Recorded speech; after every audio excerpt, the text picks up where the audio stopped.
Well, I think there's a certain stubbornness that comes along with being great. I think people see greatness as kind of an easy road, right? It's like a one-path thing. You work hard, and then all of a sudden it happens. It don't work like that.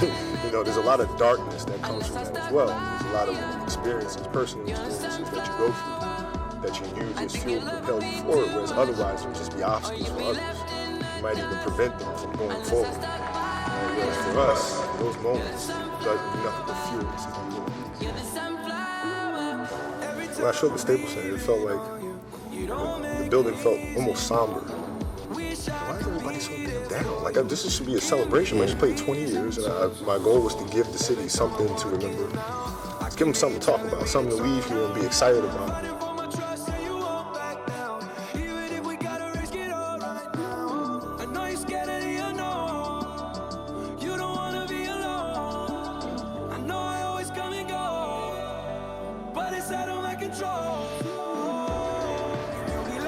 Such a long journey, so many ups and downs, and so many sacrifices for my family and me working hard.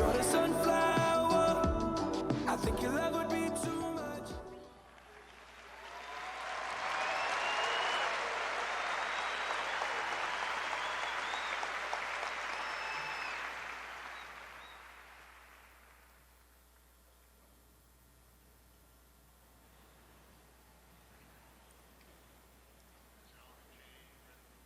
Yes, I'm ready.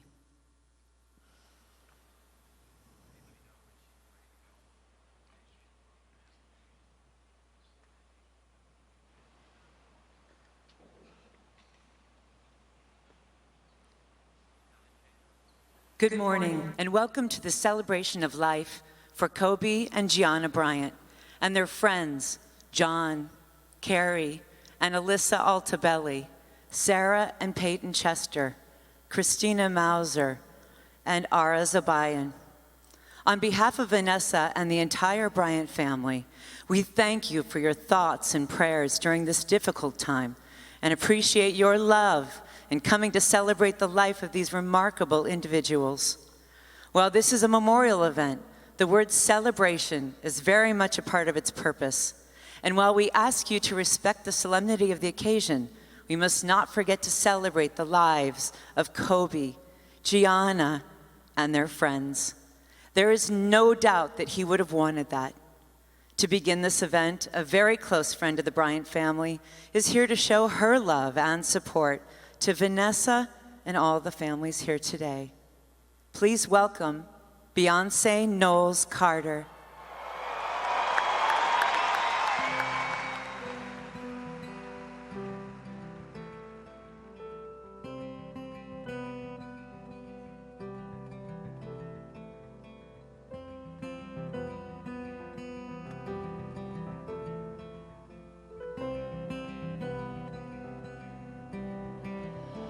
Your love is bright as ever,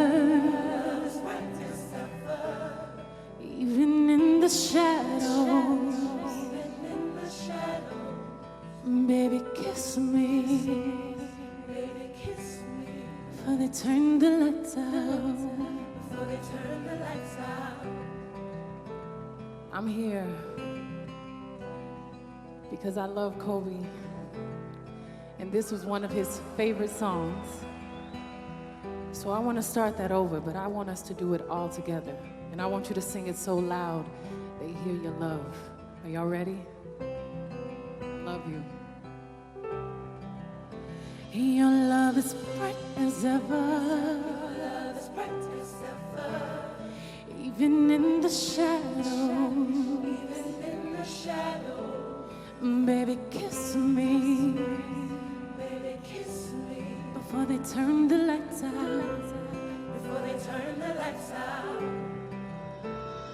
Your heart is glowing.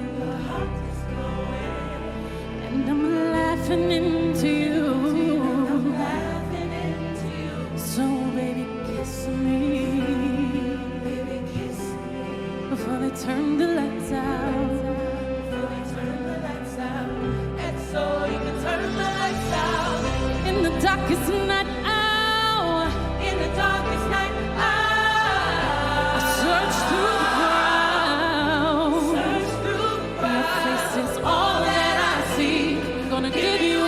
everything. Baby, love me lights out.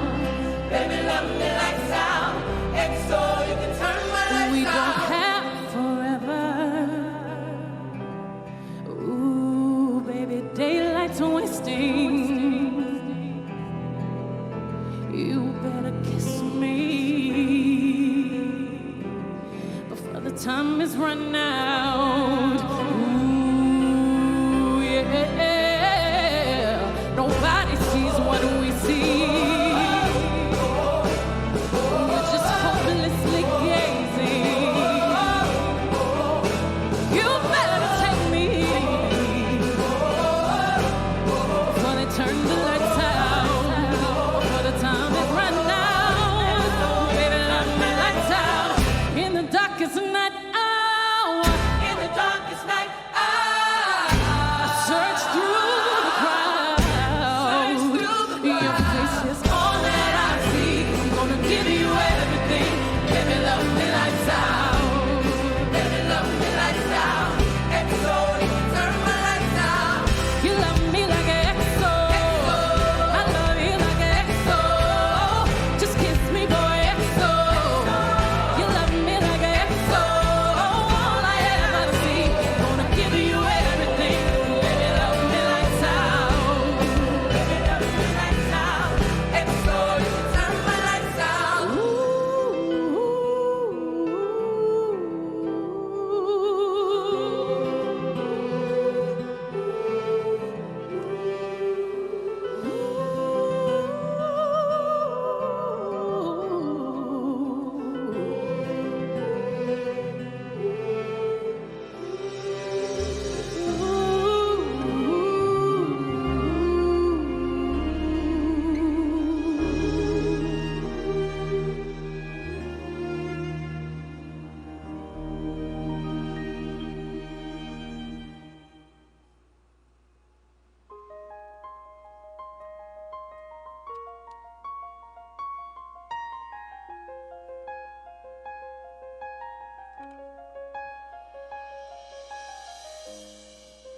Remember those walls I built? Well, baby, they're tumbling down.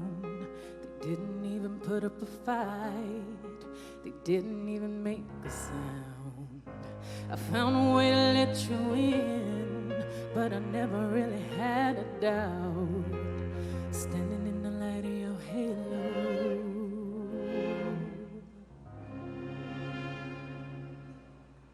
Got my angel now.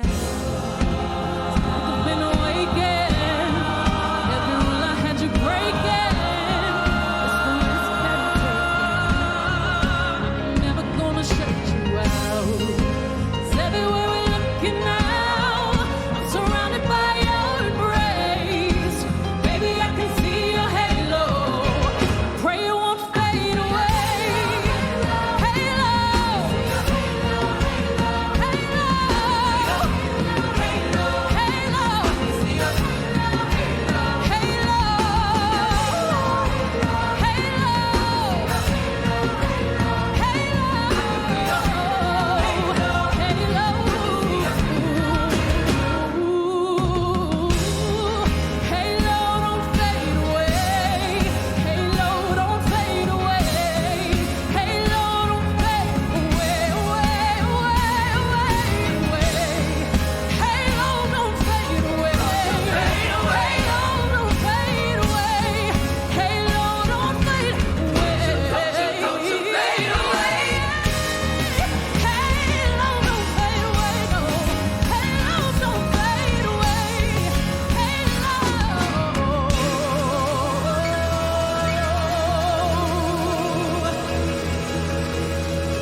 Well, he might be only 18 years and 5 months old, but this guy can do everything that the veterans can do and do it better, perhaps. Kobe Bryant. Please welcome Kobe Bryant. Here's to the ones that we got. Cheers to the wish you were here, but you're not. Cause the drinks bring back all the memories of everything we've been through. Toast to the ones here today. Toast to the ones that we lost on the way. Cause the drinks bring back all the memories. And the memories bring back your. There's a time that I remember when I did not know no pain. When I believed in forever, everything would stay the same. Now my heart feel like December when somebody say your name. Cause I can't reach out to call you, but I know I will one day. Yeah. Everybody hurts sometimes, everybody hurts someday. Yeah, yeah. But everything gon' be alright. Gonna raise a glass and say, hey. If you do the work, you work hard enough, dreams come true. Those times when you get up early and you work hard, those times when you stay up late and you work hard, those times when you don't feel like working, you're too tired, you don't want to push yourself, but you do it anyway. That is actually the dream. That's the dream. It's not the destination, it's the journey. If you guys can understand that, then what you'll see happen is that you won't accomplish your dreams. Your dreams won't come true. Something greater will. Memories bring back your. There's a time that I remember when I never felt so lost, and I felt all of the hatred was too powerful to stop. Now my heart feel like an ember, and it's lighting up the dark. I'll carry these torches for you, and you know I'll never drop. Yeah, everybody hurts sometimes, everybody hurts someday. Yeah, yeah. Everything gon' be alright. Gonna raise a glass and say, hey. Here's to the ones that we got. Cheers to the wish you were here, but you're not. Cause the dreams bring back all the memories of everything we've been through. Toast to the ones here today. Toast to the ones that we lost on the way. Cause the dreams bring back all the memories. And the memories bring back your.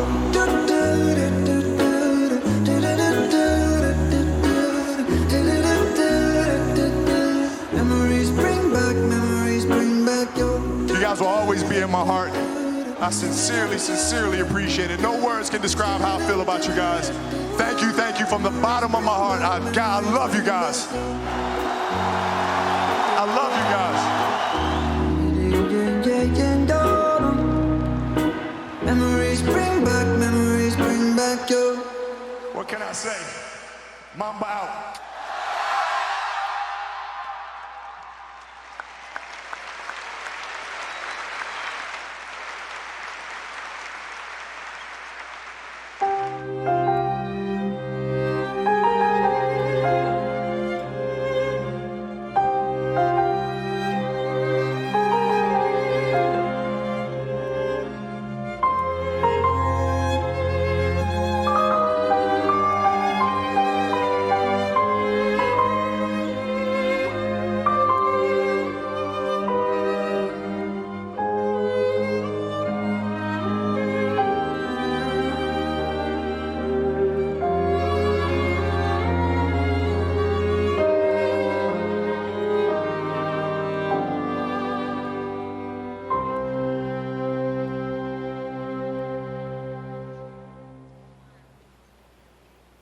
Our thanks go out to Beyonce for being with us today and for expressing her love so beautifully.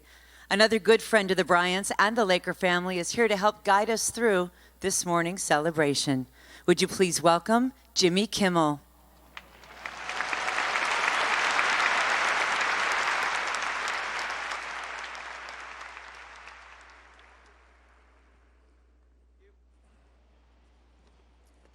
Well, you picked the wrong person to guide you through. I'm going to tell you that right now. I want to thank everyone for being here, and thank you for gathering to celebrate the lives of Alyssa Altobelli, her parents, John and Carrie Altobelli, Peyton Chester, her mother, Sarah Chester, Christina Mauser, R.i.p, Gigi Bryant, and her father, Kobe Bryant. This is a sad day, but it is also a celebration of life, of their lives, and of life itself in the building where those of us who are Lakers fans and Kobe fans celebrated so many of the best times of our lives. And I'm honored to have been asked to speak here. The proceeds from the tickets you bought go directly to the Mamba and Mambacita Sports Foundation, which supports youth sports in underserved communities.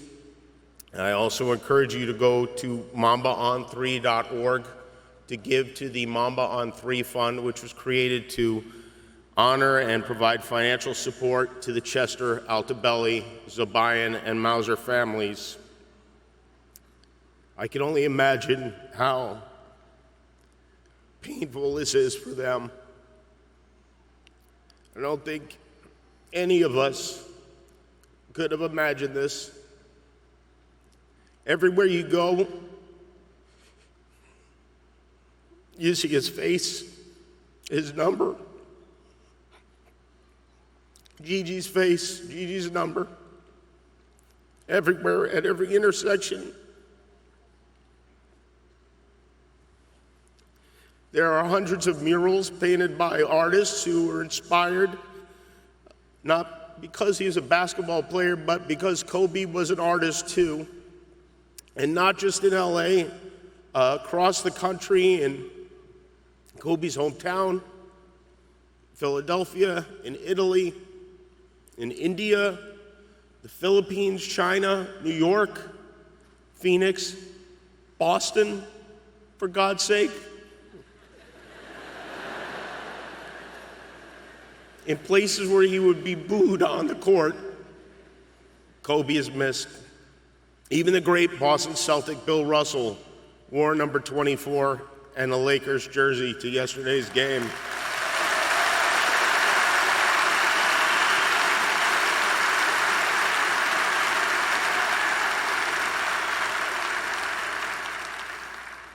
I knew he would come to us eventually.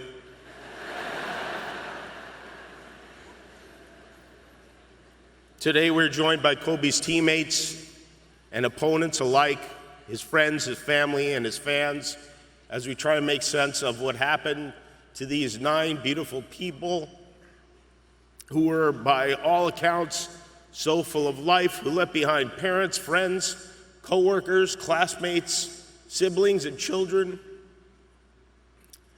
I've been trying to come up with something positive to take away from this, and it was hard because there isn't much, but the best thing I think I was able to come up with is this: gratitude. It seems to me that all we can do is be grateful for the time we had with them and for the time we have left with each other, and that's all. In the Catholic Church, which the Bryant family is part of, at Mass, we share the sign of peace.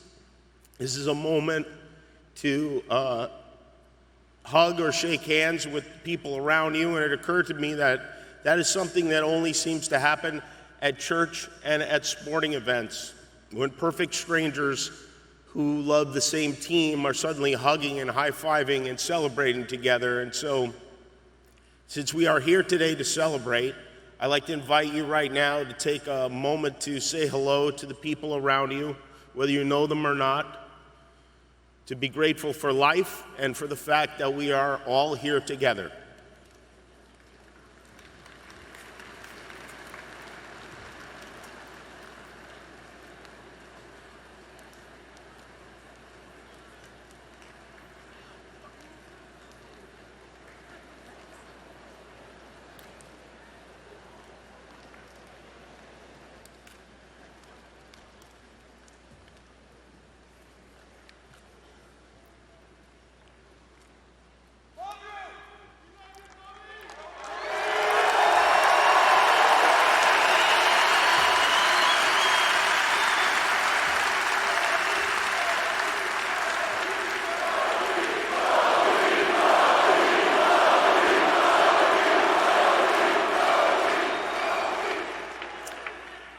Now I'd like to introduce the person who invited us all here today on 224 because she knew we needed it.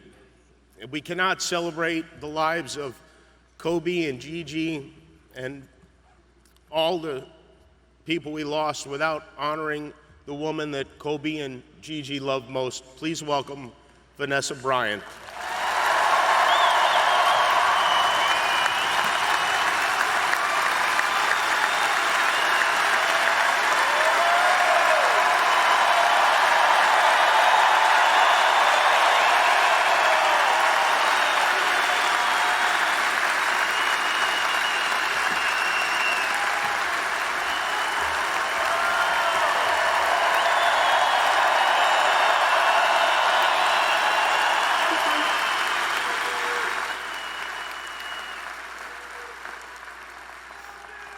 Thank you.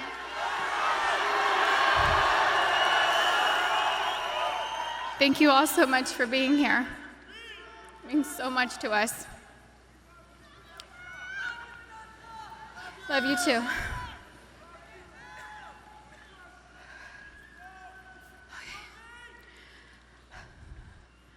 First, I'd like to thank everyone for coming today. The outpouring of love and support that my family has felt from around the world has been so uplifting. Thank you so much for all your prayers.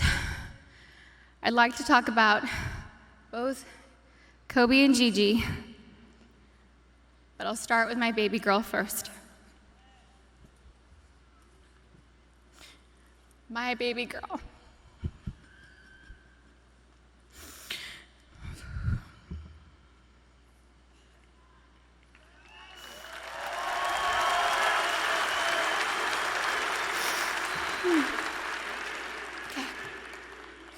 Gianna Bryant is an amazingly sweet and gentle soul. She was always thoughtful. She always kissed me goodnight and kissed me good morning. There were a few occasions where I was absolutely tired from being up with Bianca and Capri, and I thought she had left to school without saying goodbye. I'd text and say, "No kiss?" And Gianna would reply with, "Mama, I kissed you, but you were asleep and I didn't want to wake you." She knew how much her morning and evening kisses meant to me, and she was so thoughtful to remember to kiss me every day. She was Daddy's girl, but I know she loved her mama, and she would always tell me and show me how much she loved me. She was one of my very best friends. She loved to bake. She loved putting a smile on everyone's face.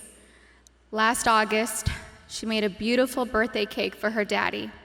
It had fondant and looked like it had blue agate crystals. Kobe's birthday cake looked like it was professionally decorated. She made the best chocolate chip cookies. She loved watching cooking shows and cupcake wars with me, and she loved watching Survivor and NBA games on TV with her daddy. She also loved watching Disney movies with her sisters. Gigi was very competitive like her daddy, but Gianna had a sweet grace about her. Her smile was like sunshine. Her smile took up her entire face, like mine. Kobe always said she was me. She had my fire, my personality, and sarcasm, but she was tender and loving on the inside. She had the best laugh. It was infectious. It was pure and genuine.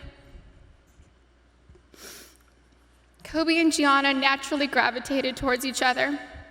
She had Kobe's ability to listen to a song and have all the lyrics memorized after listening to the song a couple of times. It was their secret talent. She was an incredible athlete. She was great at gymnastics, soccer, softball, dance, and basketball. She was an incredible dancer too. She loved to swim, dance, do cartwheels, and jumps into our swimming pool, and Gigi loved her TikTok dances. Gigi was confident, but not in an arrogant way. She loved helping and teaching other people things. At school, she offered the boys' basketball coaches to help give the boys' basketball team some pointers, like the triangle offense. She was very much like her daddy, and that they both liked helping people learn new things and master them. They were great teachers. Gigi was very sweet. She always made sure everyone was okay. She was our shepherd. She always kept our family together. She loved family traditions. Family movie night and game night on vacations were important to her. Gigi always looked out for everyone. She was very much in tune with our feelings and wanted the best for us. Gianna was smart. She knew how to read, speak, and write Mandarin. She knew Spanish. She had great grades and kept them up, all while becoming an incredible basketball player. She was president of School Spirit on student council. She was director's assistant for her school play, just like her big sister. She was looking forward to graduating 8th grade and moving on to high school with her big sister, Natalia. I'm so happy she was given the opportunity to know that she was accepted to the same high school. She was really happy. Gianna made us all proud, and she still does. Gianna never tried to conform. She was always herself. She was a nice person, a leader, a teacher, wearing a white tee, black leggings, a denim jacket, white high-top Converse, and a flannel tied around her waist with straight hair was her go-to style. She had so much swag and rhythm ever since she was a baby. She gave the best hugs and the best kisses. She had gorgeous soft lips like her daddy. She would hug me and hold me so tight. I could feel her love me. I loved the way she looked up at me while hugging me. It was as if she was soaking me all in. We love each other so much. I miss her so much. She was so energetic. I couldn't keep up with her energy. She lapped Natalia and I on a track once. She was about 6 years old. We let her have a head start. She still dusted us. I miss her sweet kisses. I miss her cleverness. I miss her sarcasm, her wit, and that adorable sly-side smile followed with a grin and a burst of laughter. We shared the same cat that ate the canary grin. Gigi was sunshine. She brightened up my day every day. I miss looking at her beautiful face. She was always so good, a rule follower. I knew I could always count on her to do the right thing. She was the most loving daughter, thoughtful little sister, and silly big sister. She happily helped carry the little's diaper bag or played with them. She liked helping me with Bianca and Capri. Bianca loved going to the playground, swimming and jumping on the trampoline with Gigi. I used to tell Gigi that I thought Coco considered her favorite sister. Capri would smile from ear to ear when Gigi walked into the room, and Capri reminds me a lot of Gianna. They look alike and just smile with their whole face, pure joy. We will not be able to see Gigi go to high school with Natalia and ask her how her day went. We didn't get the chance to teach her how to drive a car.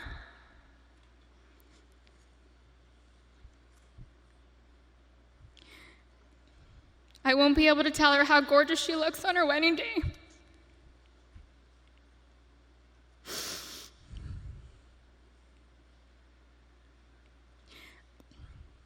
I'll never get to see my baby girl walk down the aisle, have a father-daughter dance with her daddy, dance on the dance floor with me, or have babies of her own. Gianna would have been an amazing mommy. She was very maternal ever since she was really little. Gigi would have most likely become the best player in the WNBA. She would have made a huge difference.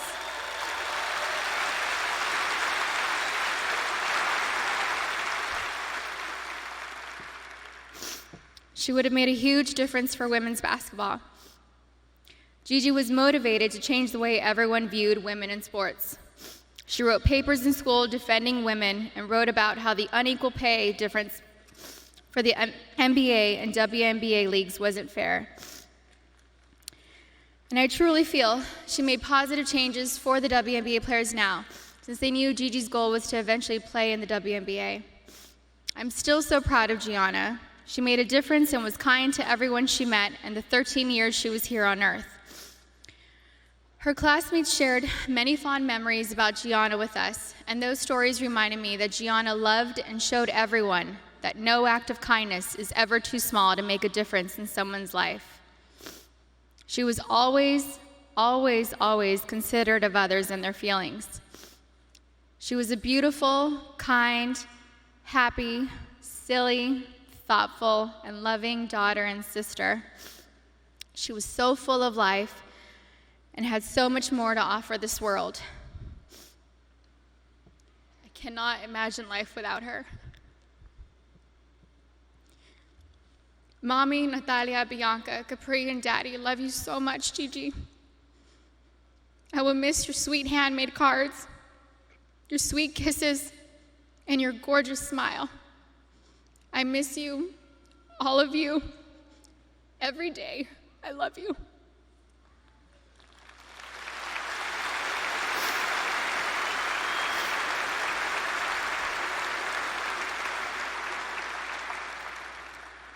Okay. For my soulmate.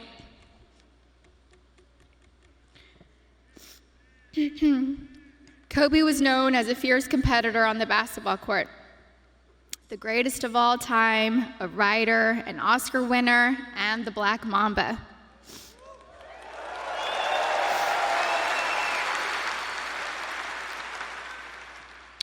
But to me, he was Kobe, my boo-boo, my baby, my papi chulo.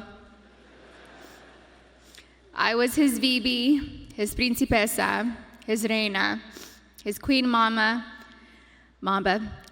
and his Visky, Maniski, Fabuliski. I couldn't see him as a celebrity, nor just an incredible basketball player. He was my sweet husband and the beautiful father of our children. He was mine. He was my everything. Kobe and I have been together since I was 17 and a half years old. I was his first girlfriend, his first love, his wife, his best friend, his confidant, and his protector. He was the most amazing husband. Kobe loved me more than I could ever express or put into words. He was the early bird, and I was the night owl. I was fire, and he was ice, and vice versa at times. We balanced each other out. He would do anything for me.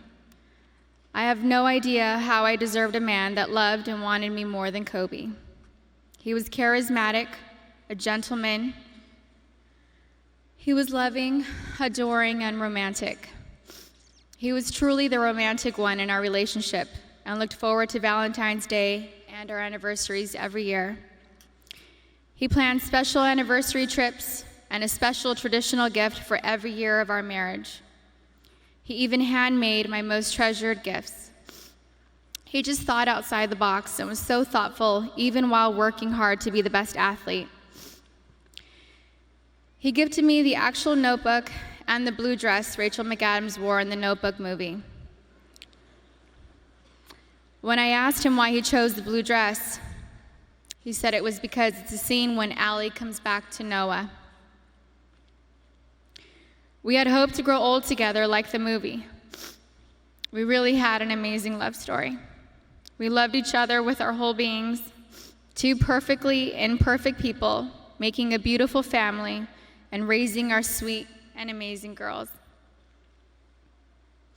A couple weeks before they passed, Kobe sent me a sweet text and mentioned how he wanted to spend time together. Just the two of us, without our kids, because I'm his best friend first. We never got the chance to do it. We were busy taking care of our girls and just doing our regular, everyday responsibilities. But I'm thankful I have that recent text.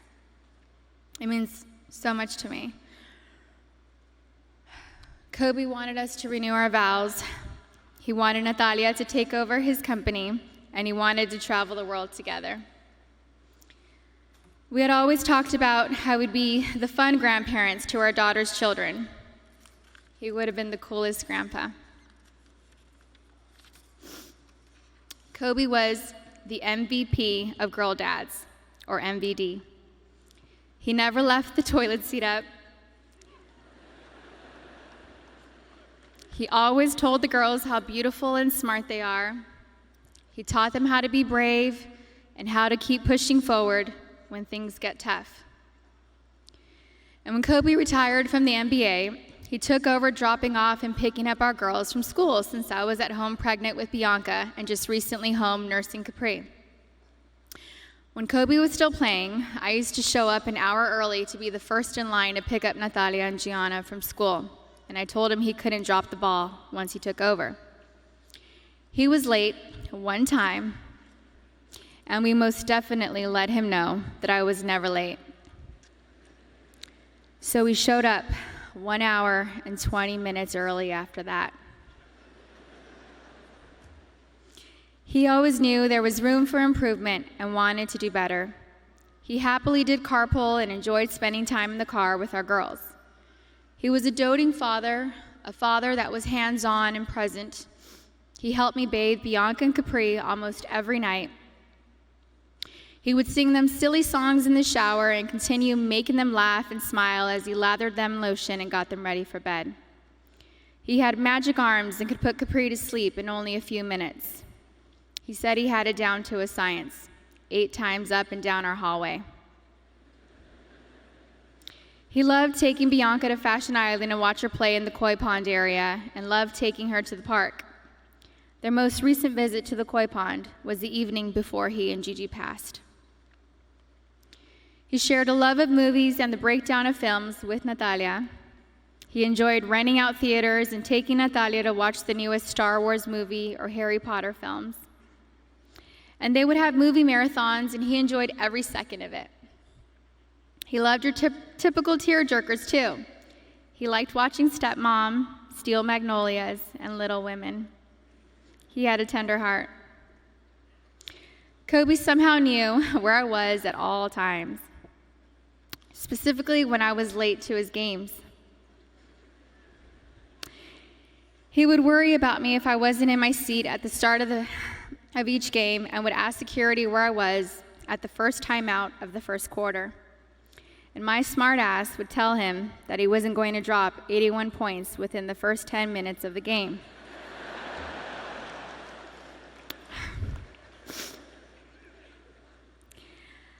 I think anyone with kids understands that sometimes we can't make it out the door on time.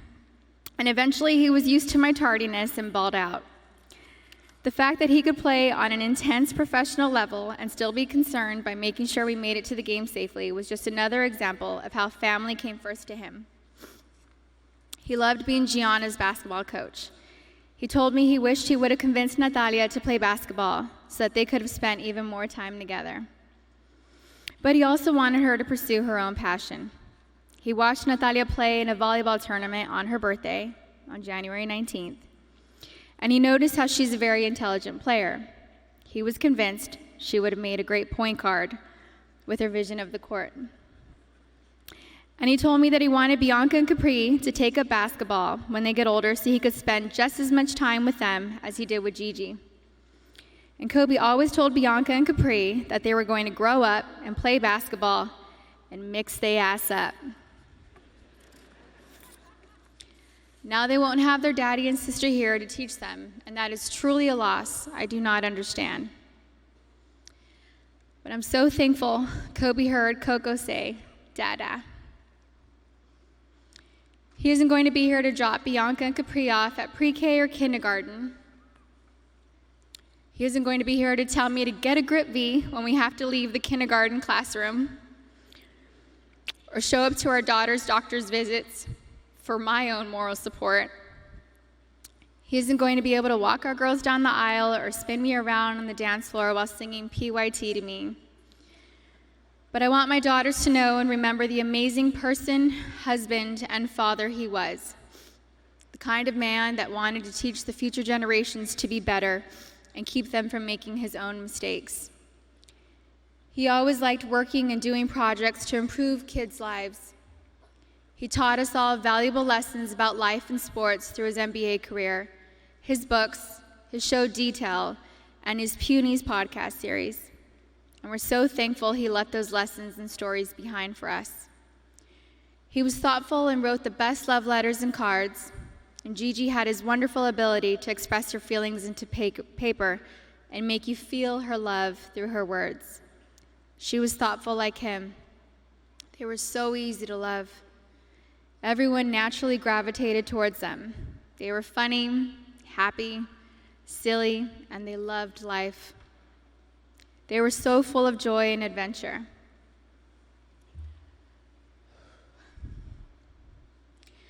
God knew they couldn't be on this earth without each other.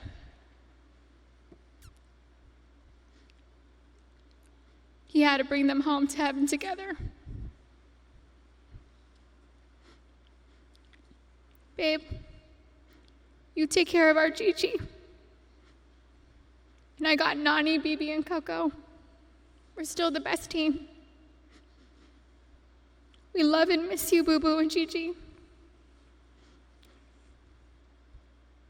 May you both rest in peace and have fun in heaven until we meet again one day. We love you both and miss you forever and always. Mommy.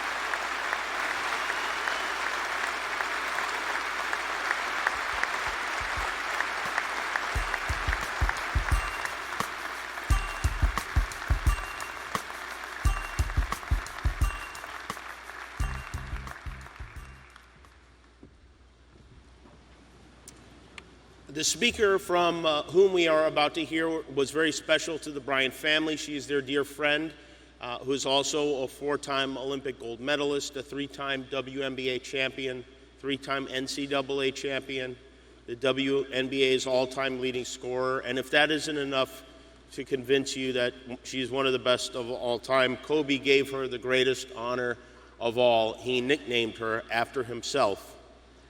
Please welcome the White Mamba, Gianna Bryant.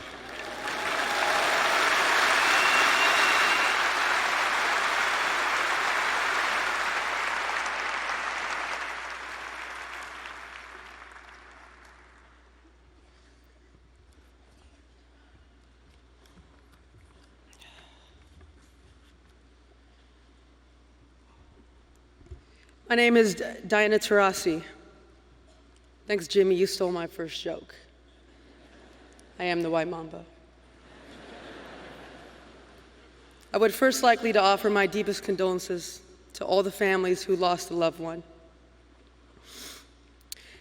In 1996, I was a lanky, awkward freshman in high school, obsessively shooting night after night in my driveway.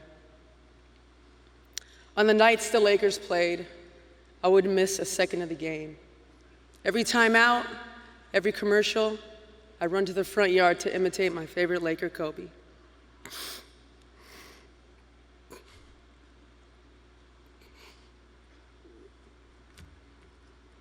On a few lucky occasions, my dad would come home from work. He was a metal sheet worker in Los Angeles, and he'd come home with Laker tickets. Watching Kobe play at the Great Western Forum as a rookie made this little girl believe she could be a Laker one day. It was like getting to know myself every single day. He made it okay to play with an edge that borderlined crazy. Early onset Mamba mentality was in full effect. Years later, when I spent time with Kobe at the 2008 Olympics, I learned firsthand that it just wasn't limited to the basketball court. His competitive fire ran through his veins, just like many of us today. Every single workout, I end the same way, with the Kobe game winner. 3 hard dribbles going right, left foot plant pivot, Swing right leg through, elevate, square up, follow through. 5 in a row and I got to go home. It's that exact same shot that won us a championship in Phoenix in 2014. Kobe's willingness to do the hard work and make the sacrifice every single day inspired me and resonated with the city of Los Angeles. We struggled together, we grew together, we celebrated victories together. The same passion we all recognized in Kobe, obviously, Gigi inherited. Her skill was undeniable at an early age. I mean, who has a turn-away fadeaway jumper at 11? LeBron barely got it today.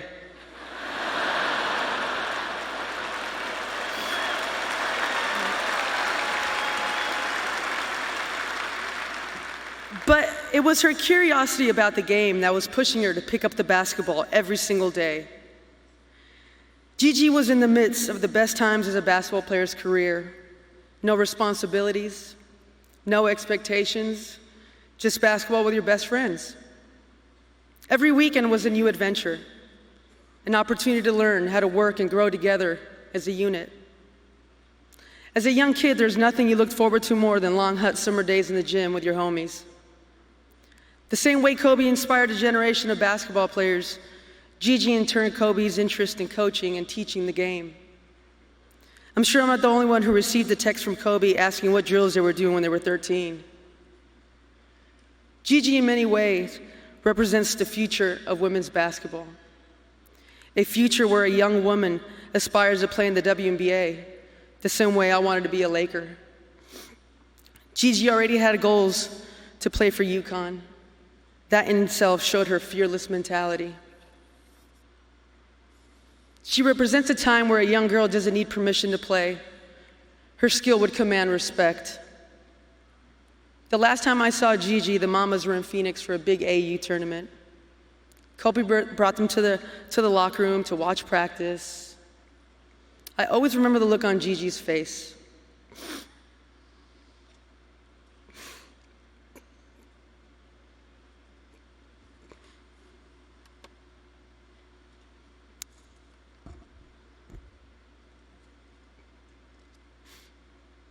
It was a look of excitement, a look of belonging, a look of fierce determination.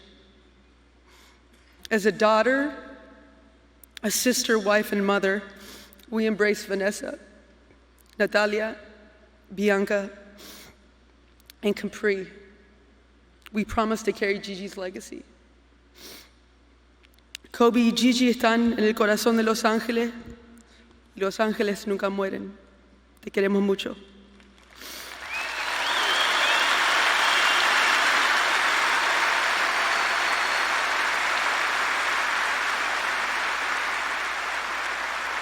Just as her father was to our next speaker was to Gianna. Mentors know no gender or race. They just know they're here to help others. And one of Gianna's most impactful teachers and friends was Sabrina Ionescu. Following her appearance here this morning, she'll fly back to the Bay Area to face Stanford, undoubtedly with thoughts of her time here ever present in her mind.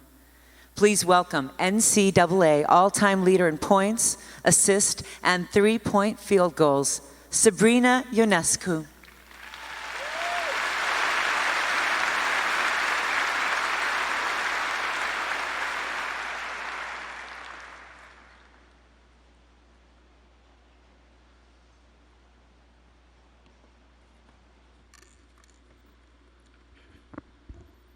Growing up, I only knew one way to play the game of basketball: fierce, with obsessive focus.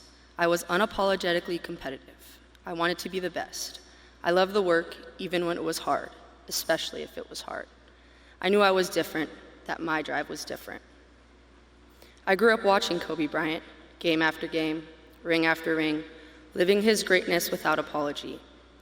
I wanted to be just like him, to love every part of the competition, to be the first to show up and the last to leave, to love the grind, to be your best when you don't feel your best, and make other people around you the best version of themselves. and to wake up and do it again the next day. So that's what I did. Wake up, grind, and get better. Wake up, grind, and get better. A year ago, my team, Oregon, was playing at USC. The morning of the game, our coaches told us that there was a surprise for the day. I was thinking Nike sent us some new shoes or swag or something. The game starts, and shortly after, Kobe walks in with his daughter, Gianna, and 2 of her teammates. They sat courtside while my jaw sat dropped. They watched the entire game, and that was the first time I met Kobe. Kobe, Gigi, and her teammates came into the locker room after the game. He congratulated us on the win that day in our season up to that point, but said, and I'll never forget, "Don't shoot yourselves in the foot." He meant don't settle, to keep grinding, control what you can. The national championship wasn't far, and our goal was to win it all. I remember Gigi, excited and smiling in the locker room. I'd always watch a ton of film of her playing basketball. She had a fadeaway better than mine. I asked her where she wanted to play ball in college, and she said UConn. She had the will and determination to be able to play wherever she wanted, and if she wanted to go there, I wanted her there as well. She and her teammates hung out with us for a while, starstruck and a little shy, but always observing. Whichever school she would come to choose, it didn't matter. If I represented the present of the women's game, Gigi was the future, and Kobe knew it. So we decided to build a future together. I worked out twice with Gigi over the summer. I'd gone down to help Kobe coach his team. Gigi had so much of her dad's skill set. You could tell the amount of hours they spent in the gym, practicing her moves. She smiled all the time, but when it was game time, she was ready to kill. Her demeanor changed almost instantly when the whistle blew. I remember one time someone grabbed her jersey and she sort of just knocked him down and then stepped right over him. Me and Kobe looked at each other, smiling, and he goes, "I don't know where she learned that from." I laughed and said, "I do." You can't teach that, and definitely not at her age. Kobe was right. She had it. I love watching how hard she worked and how much her teammates loved her, but also her own desire to be great. She always wanted to learn, to go to every game she could, college, NBA, WNBA. Kobe was helping her with that because he saw it in her, just like he saw it in me. His vision for others is always bigger than what they imagine for themselves. His vision for me was way bigger than my own. More importantly, he didn't just show up in my life and leave, he stayed. We kept in touch, always texting, calls, game visits. I'd drop a triple-double and have a text from him, a double triple-double I see with a flex emoji. Another game, another text. Yo, beast mode, or easy money. I felt some pressure early on in the season, and he wrote to me, "Be you. It's been good enough, and that will continue to be good enough." He taught me his step back. He told me that if I could bring that to my game, it'd be over for any defender trying to guard me. He told me how high my arc needed to be on my shot, how to angle my foot, which leg to kick out, how much power to push off. Real sharpness comes without effort, he said. He was giving me the blueprint. He was giving Gigi the same blueprint. He united us. He made it so that the outsiders who outworked everyone else, who were driven to be just a little bit different every single day, to make those around them, behind them, and above them a little bit better every single day. And they weren't the exception. They were the rule. I wanted to be a part of the generation that changed basketball for Gigi and her teammates, where being born female didn't mean being born behind, where greatness wasn't divided by gender. You have too much to give to stay silent. That's what he said. That's what he believed. That's what he lived. Through Gigi, through me, through his investment in women's basketball. That was his next great act, a girl dad. Basketball in many ways was just a metaphor. I still text him even though he's not here. Thank you for everything. The rest is for you. Rest easy, my guy. The last one I sent him said, "I miss you. May you rest in peace, my dear friend." The texts go through, but no response. It still feels like he's there on the other end, that the next time I pick up my phone, he would have hit me back. Sometimes I find myself still waiting. It's so strange to describe him or Gigi in the past tense. You don't get used to that. No one tells you that about grief. The week after the accident, I was in Colorado. I had a game, and like I do before every game, I prayed. This time I was thinking about Kobe and Gigi. His voice is still in my head, even if his body is not on this earth. And all I wanted was a sign that in some way he still heard me too.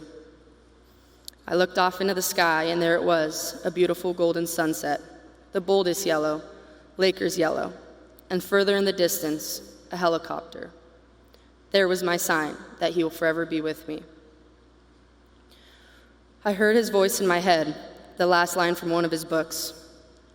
Walk until the darkness is a memory and you become the sun on the next traveler's horizon. Today may feel like darkness. He was, in so many ways, a sun, beaming, radiating, fixed in the sky. I ask each of you, every girl dad, every human here with a voice, a platform, and a heart, to not let his sun set. Shine for us, for our sport where he once did. Invest in us with the same passion and drive and respect and love as he did his own daughter. In the end, she was a sun just starting to rise, and God did she glow. May their light forever shine. Kobe and Gigi, I'll love you forever. Thank you.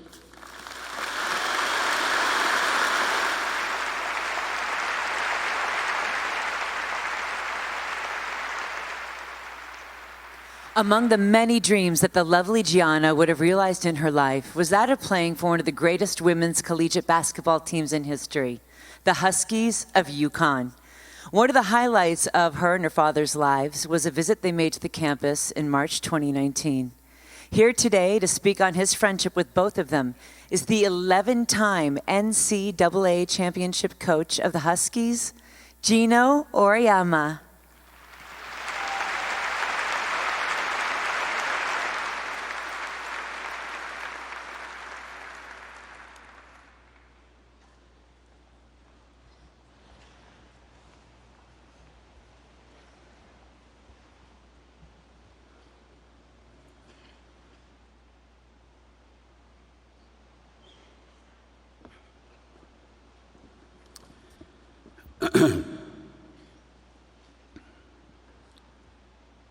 There's some amazing women in this room, aren't there?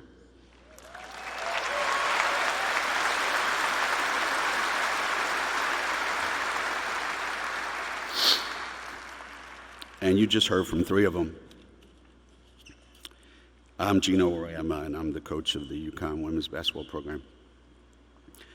And a lot of people are going to talk about basketball today. And I don't know that that's why I'm here. I'm not here for the basketball part. I tried to write a long, flowing speech about basketball, and I can't do it. There's too many thoughts in my head ever since Vanessa asked me to speak. Too many things that made me realize more that I'm here as a father, not as a basketball coach. And us Italians, as these just showed you, we're very, very emotional people. Right, Mike? He's half Italian.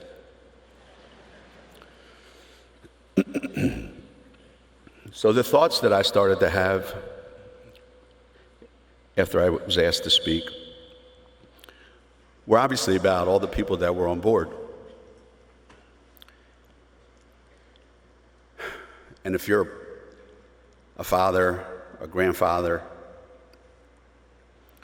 you feel a different kind of emotion when there are children involved. Because this is always about the children. We've lived our lives.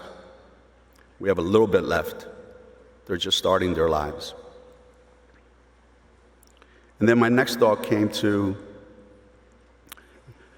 the original team that Kobe was responsible for: Natalia, Bianca, Capri, Vanessa.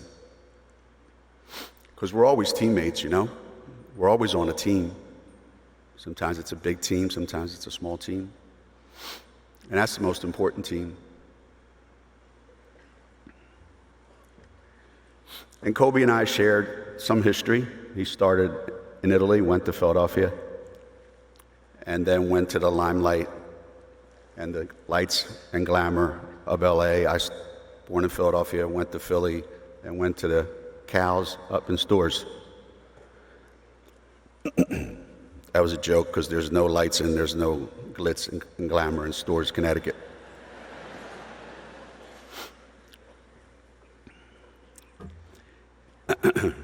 And how ironic that he would talk to me about coaching. The uncoachable one wants to talk about coaching. Probably the most uncoachable player in the NBA during his career wants to know about coaching. And I wanted to know why. He said, I'm coaching my daughter's team. I said, oh my God, that poor kid. So when I watched highlights of her playing, and on about the third or fourth time she touched the ball, Gianna passed it when she was open. I thought, she's not listening to her father.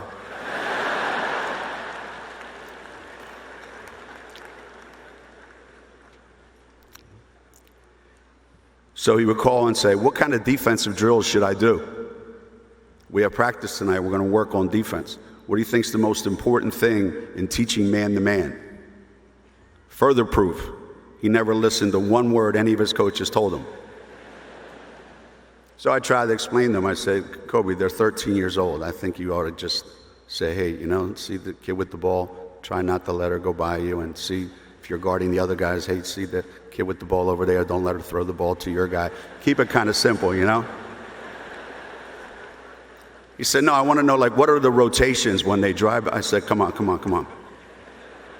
So these are the conversations that we have both as basketball people and as dads who have ever coached their kids, if you've ever been in that situation, like a lot of people here in this room probably have been. And I remember when Gigi came, as you saw in that video, she came to our the very first game that she came to, and she came into the locker room. And here she is. And the look on her face, the smile, the way her eyes just took everything in, how excited she was to be around, in her mind, royalty. It's ironic. Her father's royalty. And she's excited to be around royalty that looks just like what she wants to be. And the most impressive thing about that point in time was how Kobe stepped as far back as he could. So anyone taking pictures, anyone there would not know that this was Kobe Bryant's daughter. This was her moment. This is where her time to shine. This was her time to experience all the things that he's experienced his whole life. He was being dad. He wasn't being Kobe Bryant. And he was allowing Gigi to be Gigi, not Kobe Bryant's daughter. In today's day and age, that's a hell of a thing for parents to be able to do.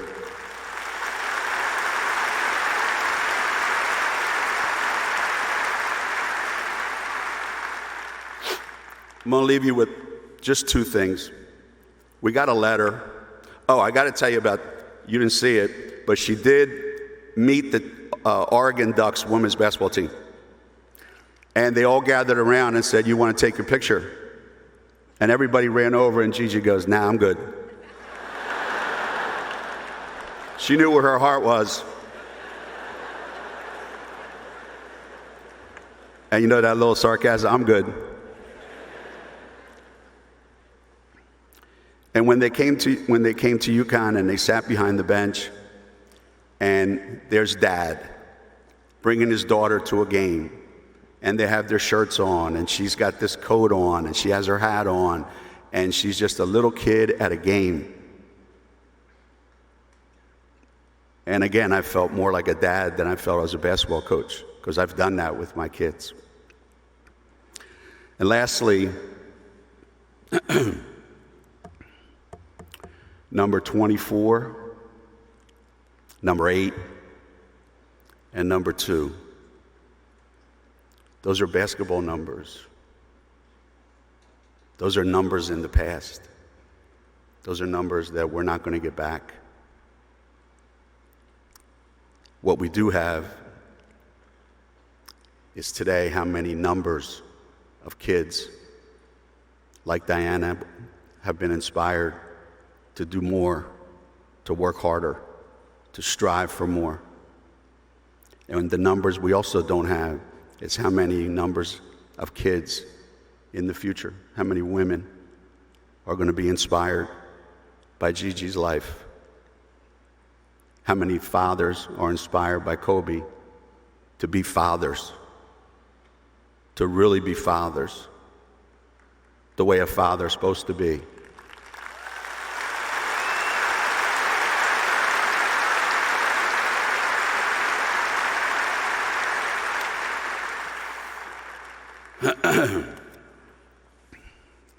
In this room, there is an incredible amount of talent. In this room is maybe the greatest collection of talent that I've ever been around. But in this room, there's a family, and there's still a team back home, and they still have a great coach. And I'm going to be rooting for that team from here on in. Thank you very much.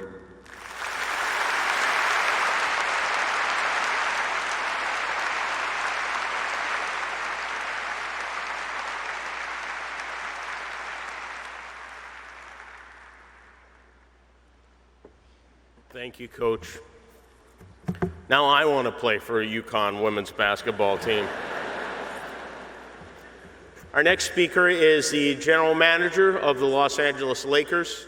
Before that, he was Kobe's agent, and most notably for our purposes today, he is one of Kobe's closest and best friends and godfather to Gigi. Please welcome Rob Pelinka.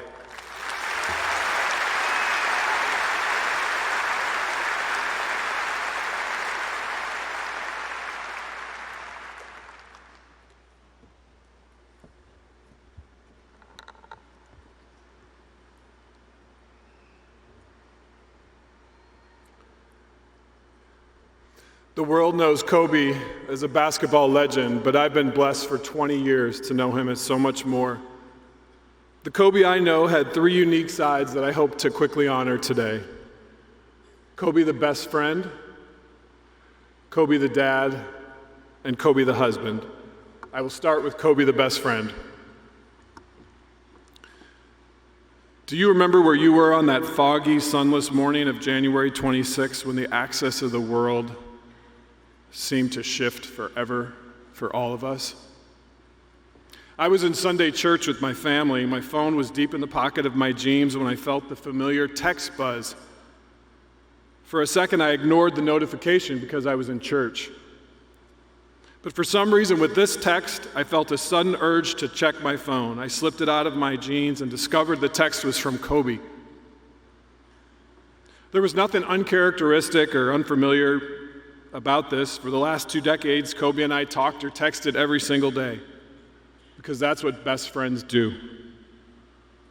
In that moment, my instincts were to put the phone down and get back to the preacher's sermon, but a gentle, otherworldly nudge compelled me to open the text, so I did. I quickly saw that Kobe was asking me if I happened to know a certain baseball agent based in Southern California. Since Kobe's question didn't have any urgency to it, I decided I'd wait until after church to respond. But then again, there was a gentle nudge. I grabbed my phone and texted Kobe back that I had seen the baseball agent at a Lakers game just the other night and was happy to help him with whatever he wanted. It was now just past 9:30. Kobe texts back explaining his desire to help a friend of his secure a baseball agency internship for one of his young daughters. Kobe vouched for the girl's character, intellect, and work ethic. He clearly wanted to champion a bright future for her. I text Kobe right back and said I would put a plan in motion to help him get that done.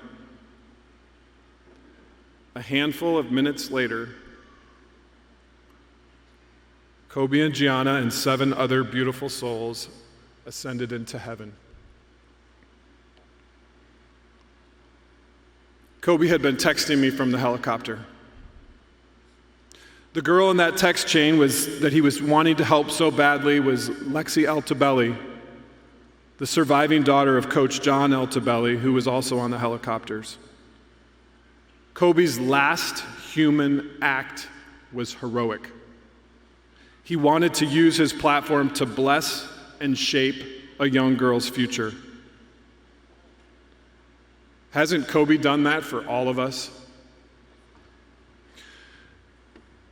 Kobe was literally the best friend anyone could ask for. He always championed and passionately celebrated the accomplishments of others and downplayed his own. The man who had won multiple NBA titles, MVPs, and an Oscar would buzz with excitement when someone he loved would reach even a simple goal. With any achievement, Kobe was always the first to call. This was one of his greatest gifts as a friend and something I will forever miss. There's one story that shows this beautiful side to Kobe. As Vanessa shared, in the years following his retirement, Kobe was often one of the first carpools to pick up his daughters from school. With Kobe in pole position, my kids who attended the same school also got to see him often. Every time they would see him, he would greet them with an enthusiasm if they had just won Student of the Year. The other day, my 9-year-old daughter, Emery, had big tears in her eyes because she was so badly missing Uncle Kobe and Gigi. When I asked her why, she said, "Daddy, whenever Kobe would see me, he would run to me and scoop me up in his giant arms and raise me high above his head. Kobe always made me feel like I was queen of the world." Kobe had a depth of care for people that is unparalleled. He made every moment magical, as if it was living a fantasy novel. This was the case when my family and the Bryants went on a camping, or I should say glamping trip to Montana. We canoed and rode horses, went fly fishing and river rafting, and rode on a stagecoach to a campfire dinner under the stars. At each turn, Kobe made everything an adventure, especially for the kids. And of course, with all the wilderness activities we did, they had to be done to the nth degree. If it was fly fishing, we had to learn to tie our own flies and fish standing in the stream with heavy wader boots on. No shortcuts. Kobe's enthusiasm and joy for all things life made that trip one for a lifetime. Another remarkable friendship quality of Kobe's is that he mastered the art of making the things his friends loved things that he loved. When I got the Lakers GM job, Kobe would often say that my life and his life had flip-flopped. Instead of him, I was now the one with the regimented Lakers schedule of practices, games, and road trips. I was now the one daily commuting up the 405 from the OC to LA. On the flip side, Kobe was home chilling in Newport Beach, doing all his Kobe Inc. work from his favorite spot in the world. Having lived the demands of the NBA for 20 years, Kobe understood the toll it would take on my family time. So he and Vanessa would regularly check in with my wife and kids to make sure everything was good, and even celebrate holidays like Halloween with them. That's what friends do. Kobe lived to make other people's lives better, all the way up until his final text. The day after Kobe was gone, I was at home and feeling totally lost. I couldn't imagine life without the strength and guidance of my best friend. As part of my grieving, I felt an overwhelming need to connect with something tangible that represented our friendship, a picture, a voicemail, something that Kobe left behind. My wife reminded me of the Wizenard book Kobe authored and had recently given to me. I went upstairs and found the book in my library and opened it, and on the inside cover, he had penned with his own pen these words: "To R.i.p, my brother, may you always remember to enjoy the road, especially when it's a hard one. Love, Kobe."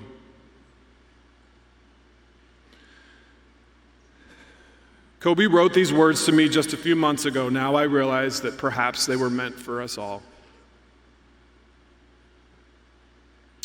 Kobe, my brother, this road is so hard, and I don't know how to journey on without you. But I know you want us to keep going, and our memories with you will give us strength to somehow move forward. And as you wrote, even in the valley of unimaginable loss, we will somehow find a way to have joy. On to Kobe's next side, Kobe the dad. When Kobe retired from playing basketball, people would often ask me how I thought he would fuel his competitive drive. The answers came in a couple surprising ways. The first was in a new sport, tennis. Right after Kobe stopped playing for the Lakers, we took up playing tennis at a local private club in Newport Beach. We began having epic one-on-one battles. I picked the game up faster than him, so early on he would often fall behind. And that did not sit well with Kobe at all. So what does the Black Mamba do? The next few times I arrived at the club, there he was waiting for me, already with a full sweat. As his tennis skills exploded, I learned that he had secretly reached out to the club's pro for private lessons and didn't share any of it with me. Typical Mamba mentality. We loved our matches and stories and memories we would share on those beautiful California days. It was during one of those tennis conversations that the other newfound competitive love of his became so clear: coaching Gianna's youth basketball team. Kobe talked constantly about his dream to create the best youth girls basketball team on the planet, and he did. It started with his individual work with Gigi and quickly spread to all the girls on Team Mamba. Long practices every night, precision in everything, the individual drills, the set plays, the triangle cuts, the defensive schemes. It was all Kobe's masterpiece. I will never forget when Kobe challenged my 12-year-old son's all-star team to a game against his Mamba team. Yes, girls versus boys. Kobe hosted the game at a local high school gym with refs, timekeepers, and all. He coached from the bench but rarely said anything. Instead, the Mambas were so well prepared they functioned like a Swiss watch. Everything seemed scripted and versed. Our boys got smashed. Kobe and Gigi took it all in stride. That's what the Mambas do. Kobe's love for coaching grew and grew and grew. I remember when Kobe turned 40, to celebrate, our families flew to Cabo to spend a long weekend at one of the most beautiful ocean estates in the world. What was the one thing Kobe wanted to do in this heavenly setting? Watch Team Mamba game film with Gigi and me, of course, breaking down every play. Kobe's love and passion for this team was the perfect representation of how deeply he loved his daughters. At the center of all this was his precious Gigi, whom my wife and I are blessed to be the godparents of. From the moment Kristen and I dressed Gigi in her pure white lace baptismal dress as an infant, she kicked and wiggled her way into our world like only a Taurus can. Gigi was an incredible combination of strength, courage, grace, and dignity with a witty sense of humor that was simply captivating. She smiled with her glittering eyes and was literally everything in the world that is good. In our home, Gianna and her sister Natalia have become the gold standard for character and kindness. Gigi was love and grace, and like her dad, her life was about blessing others. Simply put, Gigi was Kobe's pride and joy on the basketball court, and you could see it with every move she made. If basketball was the love Kobe shared with Gigi, with Nani, Kobe shared a love for storytelling. The two of them seemed to live out scenes of the most beautiful movie ever made. Kobe and Nani had a common language built upon joy and inspiration. They could remember and recite movie lines and sing Disney songs, always filling a room with smiles and laughter. Kobe and Nani created their own soundtrack for life, it seemed. And in it, you could often find them dancing their days away together. Around young children, Kobe was like Santa Claus dressed in everyday clothes. Kobe had an unmatched energy to ignite kids and make them smile and laugh and love. In my years as his agent, I was told he was one of the most granted Make-A-Wish celebrities of our generation. When Kobe met a Make-A-Wish kid, it was as if heaven came down to the real world. This exuberant sense of play captured the way Kobe would love and father his daughter, Bibi. Like Kobe, Bibi is a child of wonderment. Every moment of Bibi seems born out of joy and excitement and awe. And Kobe had an ability to enter into that world with her. Kobe also had an energy level that would match Bibi's.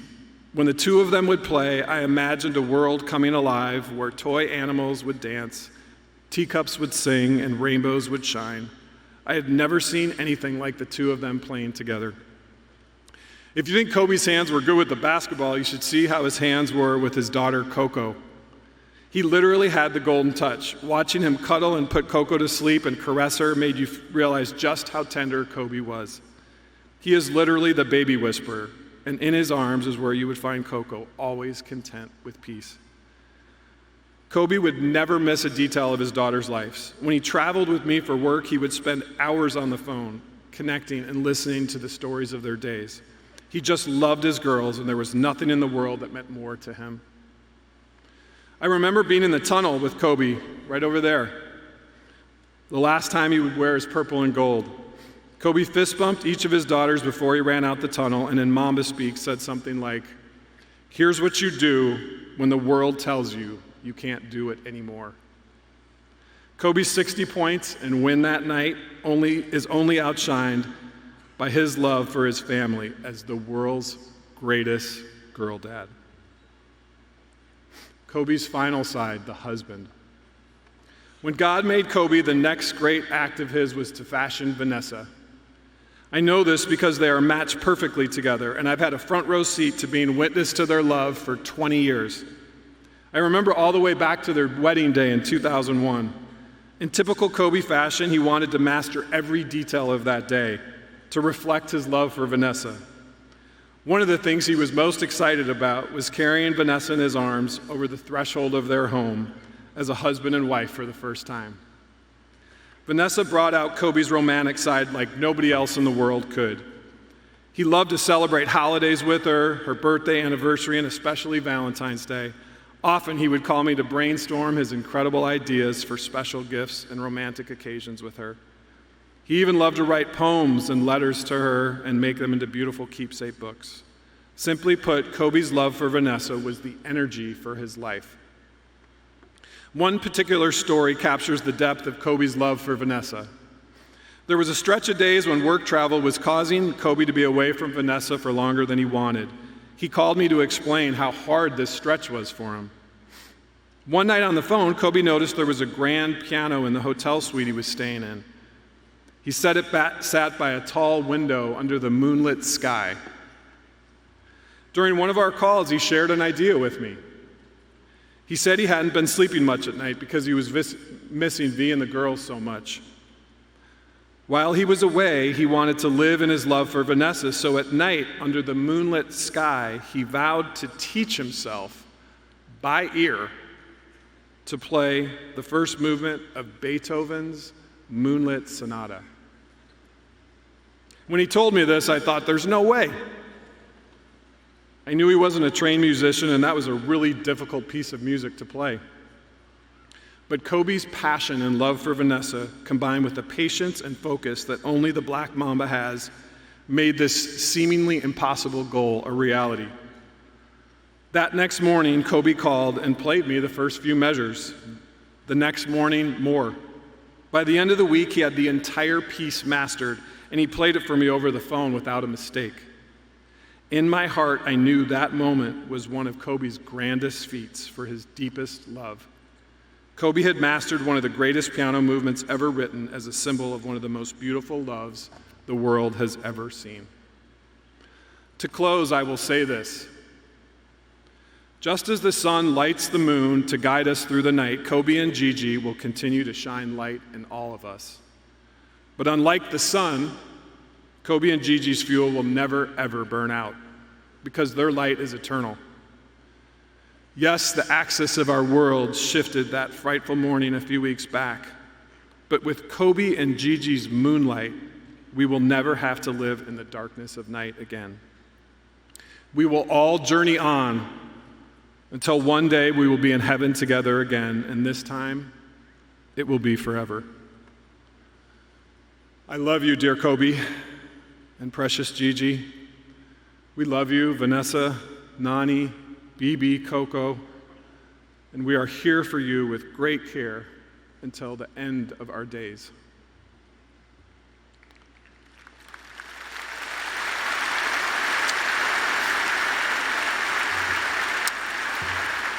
Ladies and gentlemen, in a moment, here to play tribute with her own version of Beethoven's Moonlit Sonata, Miss Alicia Keys.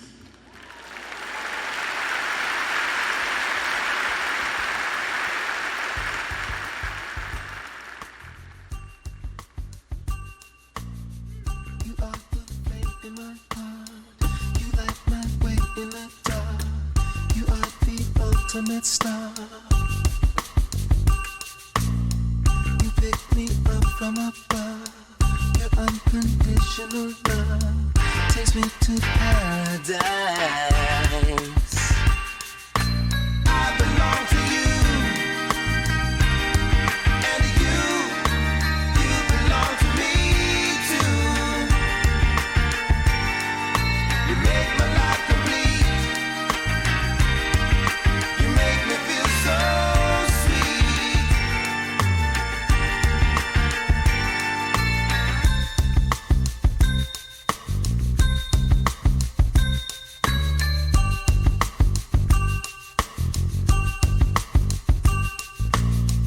You make me feel so divine. Your soul and mine are entwined. Before you I was blind, but since I've opened my eyes, and with you there's no disguise, so I could open up my mind. I always loved you from the start, but I could not figure out that I had to do it every day.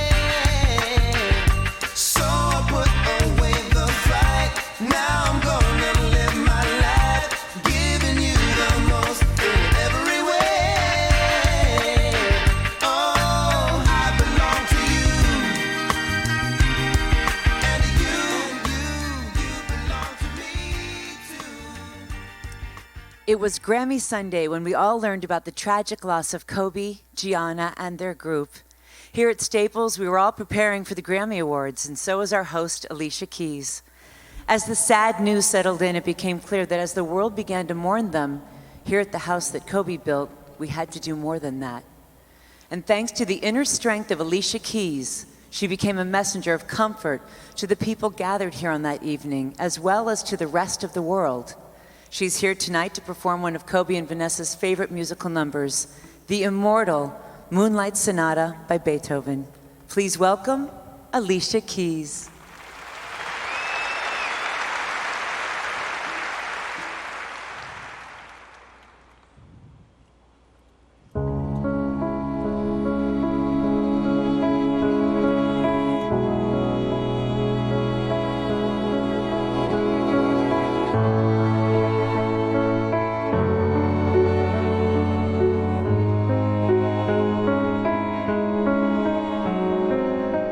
You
be that kid from Philly. Tanti amici lo conoscevano, ci hanno giocato, poi lui si sentiva molto di Reggio. From Lower Merion High School in Pennsylvania. But this kid right here, mark my words, is going to be unbelievable. 4 o'clock in the morning, 5 o'clock in the morning, taking 500 shots. How good is this kid? Back-to-back titles for the Los Angeles Lakers, a three-peat and a sweep. Your 4th NBA championship. The LA Lakers, the 2010 NBA champions. And that was the first time I knew of your greatness. You would think about what should I do to motivate this guy, this guy, this guy. 81-point game. Olympic champion, the United States of America. Falls down, and he is hurting. But the Lakers eat him at the free throw line. Got it. A 60-point game. What an exit for number 24. And the Oscar goes to Dear Basketball. Tienes que trabajar cada día para ese sueño. He didn't just show up at games. He was deeply involved in that. Coaching young kids is the most important thing we can do. You couldn't have written this.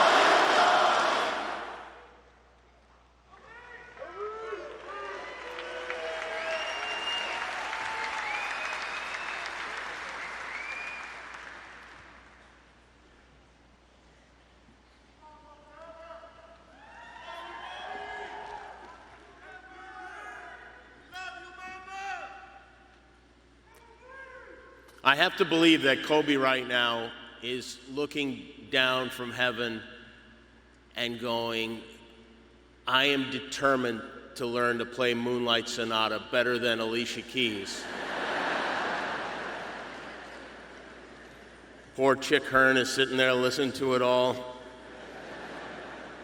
In 1996, our next speaker faced an 18-year-old Kobe Bryant on the court for the first time. Midway through the game, while playing, Kobe asked him for tips on his jump shot.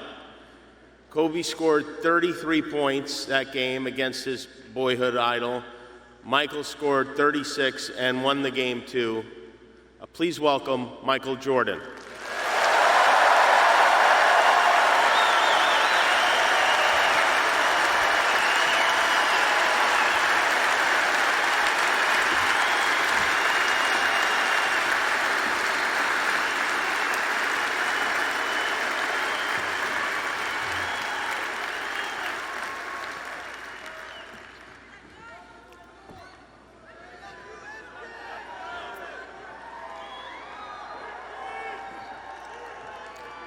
I would say good morning, but it's afternoon.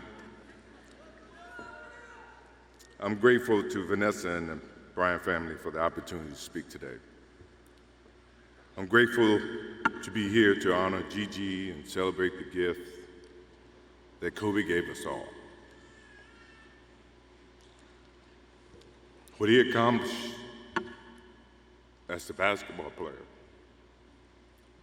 as a businessman, and a storyteller, and as a father. In the game of basketball, in life, as a parent, Kobe left nothing in the tank. He left it all on the floor.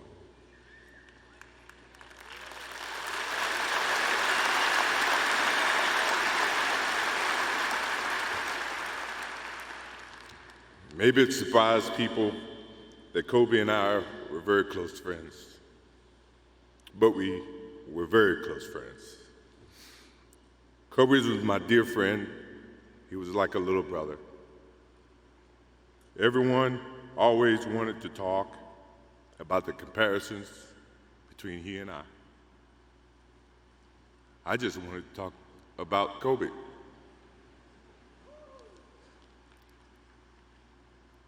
You know, all of us have brothers and sisters, little brothers, little sisters who, for whatever reason, always tend to get in your stuff, your closet, your shoes, everything. It was a nuisance, if I can say that word. But that nuisance turned into love over a period of time, just because the admiration that they had for you as big brothers or big sisters. The questions, the wanting to know every little detail about life that they were about to embark on. He used to call me, text me, 11:30, 2:30, 3 o'clock in the morning, talking about post-up moves, footwork, and sometimes the triangle. At first, it was an aggravation.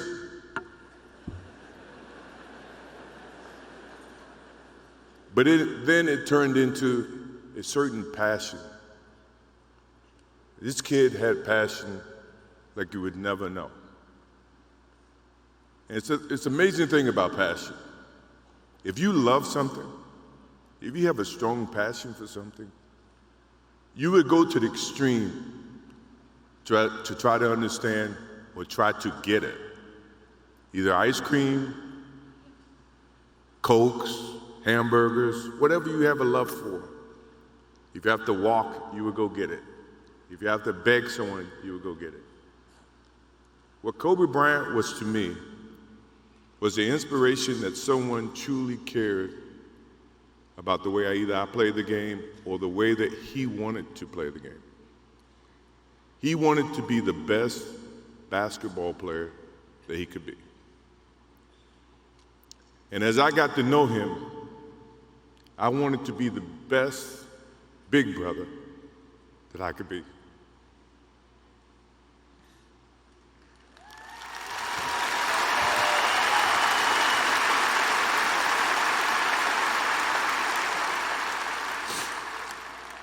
To do that, you had to put up with the aggravation, the late night calls, or the dumb questions. I took great pride as I got to know Kobe Bryant that he was just trying to be a better person, a better basketball player. We talked about business. We talked about family. We talked about everything. And he was just trying to be a better person.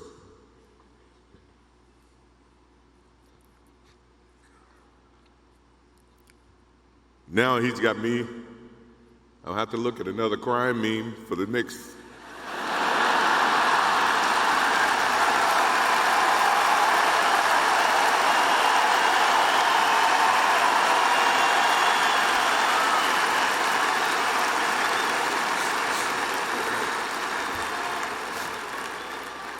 I told my wife I wasn't going to do this because I didn't want to see that for the next 3 or 4 years. That is what Kobe Bryant does to me. I'm pretty sure Vanessa and his friends all can say the same thing. He knows how to get to you in a way that affects you personally, even though if he's being a pain in the ass. But you ever have a sense of love for him in the way that he can bring out the best in you. And he did that for me. I remember maybe a couple of months ago, he sends me a text. And he's saying, I'm trying to teach my daughter some moves. And I don't know what I was thinking or what I was working on. But what were you thinking about when you were as you were growing up, trying to work on your moves? I said, what age? He says, 12. I said, 12, I was trying to play baseball. He sends me a text back saying, laughing my ass off. And this was at 2 o'clock in the morning. But the thing about him was we could talk about anything that related to basketball, but we can talk about anything that related to life. And we, as we grow up in life, rarely have friends that we can have conversations like that. Well, it's even rare when you can grow up against adversaries and have conversations like that. I went and saw Phil Jackson in 1999 or maybe 2000. I don't know when Phil was here in LA. And I walk in and Kobe's sitting there.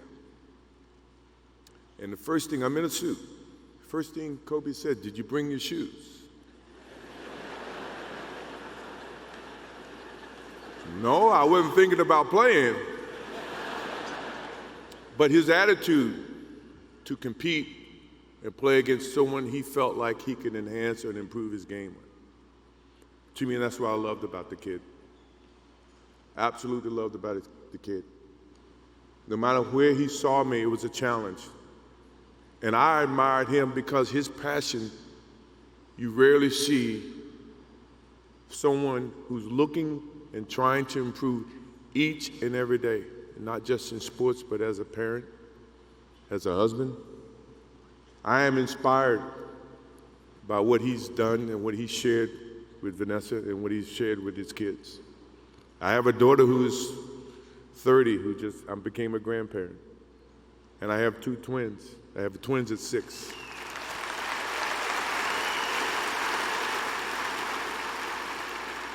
I can't wait to get home to become a girl dad and to hug them and to see the love and the smiles that they bring to us as parents. He taught me that just by looking at this tonight, looking at how he responded and reacted with the people that he actually loved. These are the things that we will continue to learn from Kobe Bryant. To Vanessa, Natalia, Bianca, Capri, my wife and I will keep you close in our hearts and our prayers. We will always be here for you, always. I also want to offer our condolences and support to all the families affected by this enormous tragedy. Kobe gave every last ounce of himself to whatever he was doing. After basketball, he showed a creative side to himself that I didn't think any of us knew he had. In retirement, he seemed so happy. He found new passions, and he continued to give back as a coach in his community. More importantly, he was an amazing dad, amazing husband, who dedicated himself to his family and who loved his daughters with all his heart. Kobe never left anything on the court. And I think that's what he would want for us to do. No one knows how much time we have. That's why we must live in the moment. We must enjoy the moment. We must reach and see and spend as much time as we can with our families and friends and the people that we absolutely love. To live in the moment means to enjoy each and every one that we come in contact with. When Kobe Bryant died, a piece of me died. And as I look in this arena and across the globe, a piece of you died, or else you wouldn't be here. Those are the memories that we have to live with and we learn from.